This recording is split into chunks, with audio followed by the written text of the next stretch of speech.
I've never liked the rain, not because of the water itself or the cold it brings. It's the sound, that constant tapping on the windows, like something or someone is trying to get in.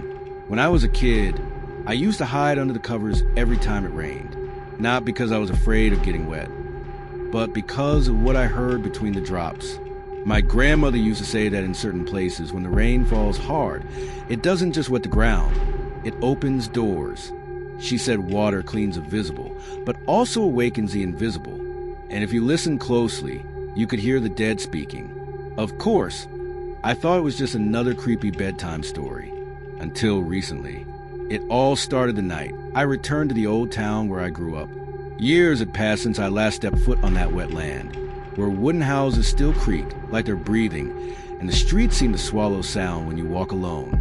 I came back because my grandmother had died, and she left me her house, an old house, at the end of a dead-end street, surrounded by trees so tall they barely let sunlight through. It was always raining there. Always.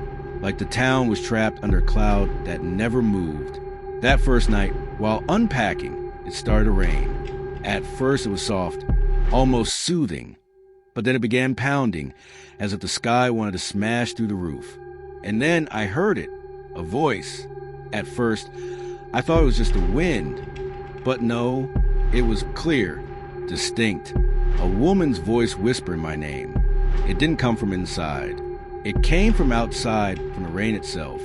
I walked to the window and opened it slightly. "Are you there?" the voice said. A chill ran down my spine. I looked outside and saw nothing, just the rain, pouring mercilessly. I told myself I was just tired, stressed. I forced myself to sleep. But the next day, it rained again, and the voices came back. Different this time.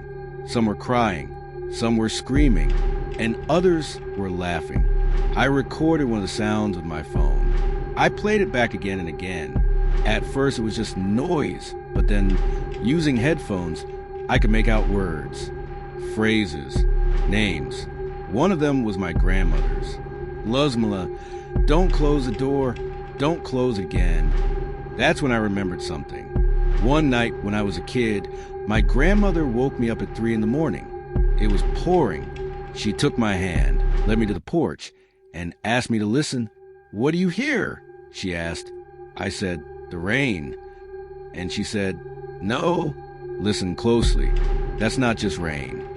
I had forgotten that moment. Until now. That night, I went down to the basement, where she kept her old things. There I found a locked chest with a rusted padlock. I broke it open. Inside were papers, old journals, and a tape recorder with several tapes. I played one. My grandmother's voice spoke. Day 17. The rain started at 4. Voices of 3 different people.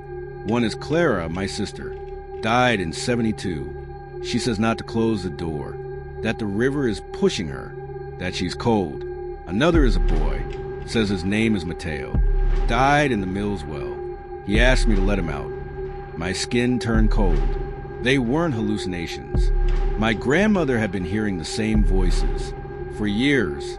I came upstairs, shaken, holding one of the tapes, when I noticed something I'd never seen before, a trapdoor under the hallway rug. It wasn't on the house's blueprints. I opened it. A wooden staircase led into the darkness. Thick humidity rose from below. I went down, flashlight in hand, and reached the stone chamber. In the center was a metal basin, filled with water. It was an old rain mirror, a kind of altar.